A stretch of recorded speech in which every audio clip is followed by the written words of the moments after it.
tere! Eelmine video rääkis siis põllu harimise ja karjakasvatuse algusest. Selles videos tuleb juttu sellest, mida see muutis ehk mis olid selle muutuse tagajärjed. Ja siis tuleb veel üks lisavideo, kus ma arutlen natuke, kas see, et inimesed hakkasid põldu harima ja karja kasvatama, oli kõige parem asi, mis on meiega üldse juhtunud. Või oli see inimkonna ajaloo kõige suurem viga. Aga selleks, et seda teada saada, peate esmalt vaatama ära selle video siin, sest ilma selleta ei ole see lisavideo eriti arusaadav. Või no, kui te olete väga tublid ja targad, siis võite lisavideot kohe vaadata. Ehk siis teate. Olgu, aga nagu ma eelmine kord ütlesin, siis üleminek põllu harimisele ja karjakasvatusele oli üks väga oluline murrang inimkonna ajaloos. Seepärast on seda nimetatud ka põllumajandusrevolutsiooniks. Põllumajandus on siis põhimõtteliselt põllu harimine ja karjakasvatus kokku. Ja revolutsioon on selline hästi suur muutus ühiskonnas, kus kõik muutub, kõik pööratakse pea peale. Näiteks kui internet tuli kasutusele, siis see muutis väga paljusid asju. Praegu ei kujuta ju enam ettegi, kuidas oleks elu ilma internetita ainult. Ja põllu harimise ja karjakasvatuse nii-öelda leiutamine muutis maailma vähemalt sama palju, tõenäoliselt rohkem veel kui internet. Aga selleks, et aru saada, mida täpselt põllu harimine ja karjakasvatus muutsid, siis on kõige mõistlikum võrrelda põlluharijate elu küttide korilaste eluviisiga. Ehk sellega, kuidas elasid inimesed enne nii-öelda põlluharimise leiutamist. Selleks kujutame ette üht suurt maa-ala. See on lihtsalt üks väljamõeldud näide. Siin on palju metsa ja järv ja jõgi ja siin on palju loomi ja marju ja järves on kala ja oletame, et siin elavad kütid-korilased. Kütid-korilased elavad siin sellel maa-alal, kütivad loomi, korjavad seemneid ja marju, püüavad kala. Siia maa-alale mahub elama üks küttide-korilaste pere. Aga miks mitte rohkem? Sest siin on ainult nii palju loomi ja taimi, kui siin kohas looduses on. Rohkem siin süüa ei ole. Aga nüüd, mille poolest põlluharimine erines? Põlluharimine tähendab seda, et me võtame siit samalt maa-alalt ühe tillukese tüki maad, raiume metsa maha ja teeme sinna põllu, paneme vilja tihedasti kasvama. Ja sellest viljast, mis sellel tillukesel põllul tihedasti koos kasvab, saab üks pere suuresti söönuks. Ja küttide korilaste perel oli vaja kogu seda suurt ala, aga samasuguse põlluharijate perel ainult nii vähe. Ja neid põlluharijate põlde võib siia kõrvale teha mitu. Neid peresid mahub sellele samale alale rohkem. Nii et selle sama maala peale, kuhu küttekorilasi mahtus ainult üks pere, sinna mahub elama 20–100 põlluharijate peret. Ja see tähendab, et siit tuleb esimene oluline tagajärg, mille põlluharimine kaasa tõi. Esiteks, rahvaarv hakkas palju kiiremini kasvama ning asustus muutus tihedamaks. Enne seda, kui inimesed hakkasid põlluharimise ja karjakasvatusega tegelema, oli maailmas arvatavasti umbes 6–7 miljonit inimest. Praegu on 7,9 miljardit. Kui sa nüüd proovid arvutada, et mitu korda rohkem, siis 1000 korda rohkem, eks ole. Kui me praegu põlluharimise lõpetaksime ja läheksime tagasi küttideks korilasteks, siis ei oleks võimalik meie planeedil elavaid inimesi ära toita. Me ei saaks kõik tegeleda küttimise korilusega, sest me sööks väga kiiresti kõik puud ja põõsad tühjaks ja kütiks kõik loomad välja ja siis poleks enam toitu, me sureksime nälga. Mis veel muutus? Teiseks, inimesed muutusid paikseks, ehk nad hakkasid elama ühes kohas. Mäletate, kütid-korilased olid pidevas liikumises, sest loomad liikusid, eks ole. Nad olid täna siin, homme seal, mingeid külasid ega linnu polnud võimalik niimoodi rajada. Aga põlluharijate toit kasvas põllul, see seisis paigal. Järelikult polnud vaja kuhugi joosta. Ja kui me paneme punktid 1 ja 2 kokku, siis rohkem inimesi ühes kohas paikselt tähendas seda, et said tekkida esimesed külad. Külad siis selles mõttes, et on hunnik hooneid, mis on ühes kohas koos ja mille ümber on põllud ja karjamaad. Ja kus inimesed elavad aasta ringi ja põlvkondade kaupa. Ja kui külad kasvasid, siis tekkisid varsti ka esimesed linnad. Ehk siis külad ja linnad on 3. punkt. Kui kütid-korilased oleksid üritanud linna rajada, siis nad oleksid lihtsalt kõik juurikad ja pähklid ja muud asjad ühe koha pealt kohe ära söönud ja siis mõelnud, et pagan, me ei saagi kõik ühe koha peal koos elada, meil saab toit otsa. Ja siis nad oleksid laiali läinud. Järgmine oluline tagajärg, siis 4. sai võimalikuks tööjaotus ehk spetsialiseerumine. Põlluharimisest tekkis selline asi nagu ülejärg, ehk üks inimene suutis toota rohkem toitu, kui temal endal või ta perel vaja oli.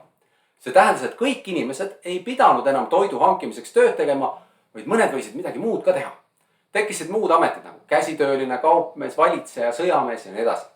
Ja seda nimetataksegi tööjaotuseks. Näiteks küttide ja korilaste ajal pidid kõik inimesed tegelema toidu hankimisega. See oli igaühe töö. Keegi ei oleks saanud mõelda, et ma hakkan teadlaseks või ma hakkan advokaadiks. Sest kus sa süüa saad, toit ei kuku ju lihtsalt suhu niimoodi. Kui hakati põldu harima, siis suur osa inimestest olid ikka talupojad või põlluharijad. Nad tegelesid toidu hankimisega ja kasvatasid põllul vilja. Osa viljasaagist sõid nad ise ära, aga seda jäi üle ka ja siis selle osa nad saidki anda näiteks käsitöölisele. Ja vastutasuks käsitöölised valmistasid talle hea kööginoa või savipoti või midagi sellist. Ja kui me jõuame tänapäeva, siis tänapäeva maailmas ei ole üldse enam väga palju inimesi, kes oleksid otseselt ise põllumehed. Tänu sellele saavad inimesed tänapäeval olla näiteks advokaadid, politseinikud, sportlased, õpetajad, programmeerijad, kunstnikud ja edasi. Seda, mis inimesed ise tahavad. Põlluharimine lõi eeldused ka riikide ja valitsejate tekkimisele. Aga see ei juhtunud mitte kohe, vaid mõni aeg pärast põlluharimise algust ja sellest tuleb varsti eraldi juttu, nii et ma selle peal pikemalt ei peatu. Aga neid tagajärgi on veel. Järgmiseks ehk siis 5. eraomandi kujunemine. Tänapäeval me oleme harjunud, et mingi maatükk võib kuuluda mingile inimesele ja sellega ka, et inimesed koguvad endale igasugu varandust. Küttidele ja korilastele olid sellised mõtted arusaamatud. No näiteks mõte, et mingi tükk metsast kuulub kellelegi. Mis mõttes kuulub? Loomad seal metsas ju liiguvad, mis kasu sellest on, et see maatükk mulle kuulub. Seepärast küttidel korilastel maa ei olnudki kellegi oma. Ja lisaks küttimise koriluse ajal polnud ka väga mõtet endale mingit varandust koguda, sest sa pidid jaksama seda kõike kaasas kanda, sest kütid korilased liikusid pidevalt. Aga põlluharijatega oli hoopis teisiti. Nende jaoks on väga mõistlik, et maa võib kellelegi kuuluda. See vili ei jookse sealt ju kuhugi minema. Iga pere elas tavaliselt ühes talus ja haris ühte põldu. See maatükk koos kogu viljasaagiga, mis seal põllul kasvas ja loomadega, kes seal elasid, kuulus neile. Ja kui talu peremees ja perenaine ära surid, siis nad said pärandada selle edasi oma lastele ja nemad omakorda oma lastele. Ja teraviljaga on veel see lugu, et seda on võimalik väga hästi koguda, sest see ei lähe kergesti pahaks, vaid säilib päris kaua ja seda on kerge hoiustada. Ja nüüd oli võimalik hoiustada, sest sa ei pidanud kõike endaga kaasas tassima, sest sa elasid paikselt. Ja nüüd mõni põlluharija viitsis teha rohkem tööd või tal oli lihtsalt vedanud ja tal oli sattunud parem maatükk. Temal kogunes rohkem vilja. Ta pani selle endale aita hoiule või müüs maha ja sai niimoodi rikkamaks. Ja seda rikkust oli võimalik ka oma lastele edasi pärandada. Ehk kui rikas inimene suri, siis tema rikkuse said endale tema lapsed, kes olid seetõttu ka rikkad. Ja kuna nad olid rikkamad, siis neil oli lihtsam veelgi rohkem rikkust koguda. Aga kes oli vaene, sellel oli ka oma lastele vähem edasi pärandada ja tema lapsed olid ka seetõttu vaesemad.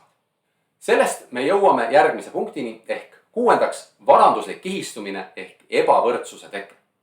Kuna osa inimesi sai järjest rikkamaks ja osa jäi järjest vaesemaks, siis tekkisid suuremad erinevused inimeste vahel.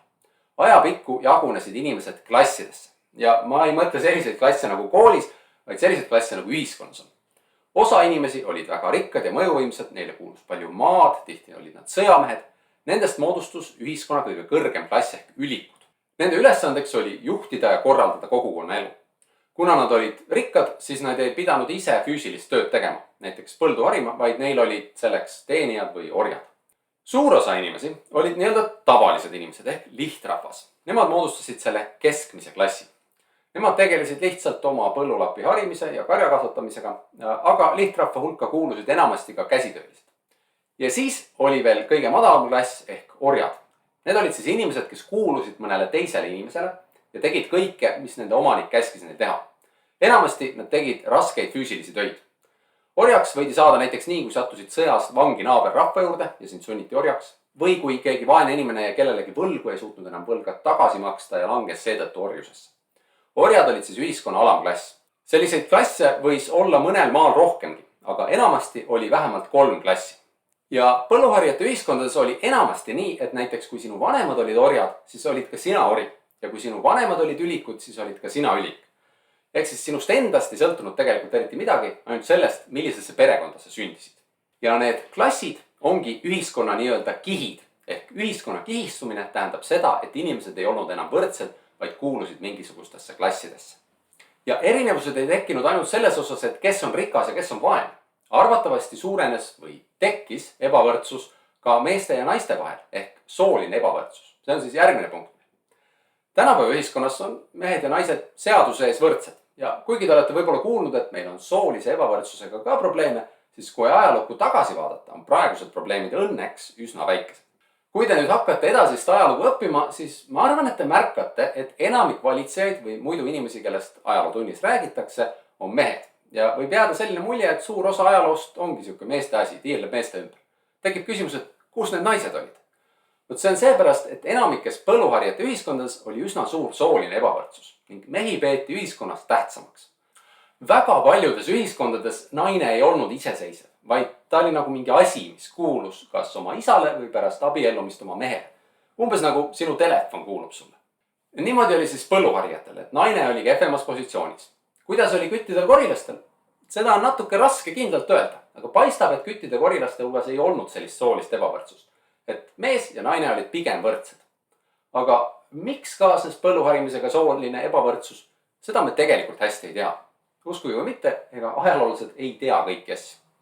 Ja nagu ma olen juba öelnud, siis põlluharimisele üleminek muutis tõepoolest kõik. Isegi seda, millesse inimesed uskusid. Nii et võtamegi viimaseks ehk 8. punktiks selle, mis muutus inimeste usundis.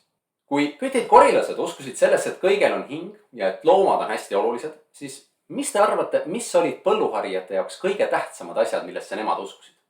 Hästi tähtis oli neile maa, sest maa seest kasvas välja vili, millest nad toitusid.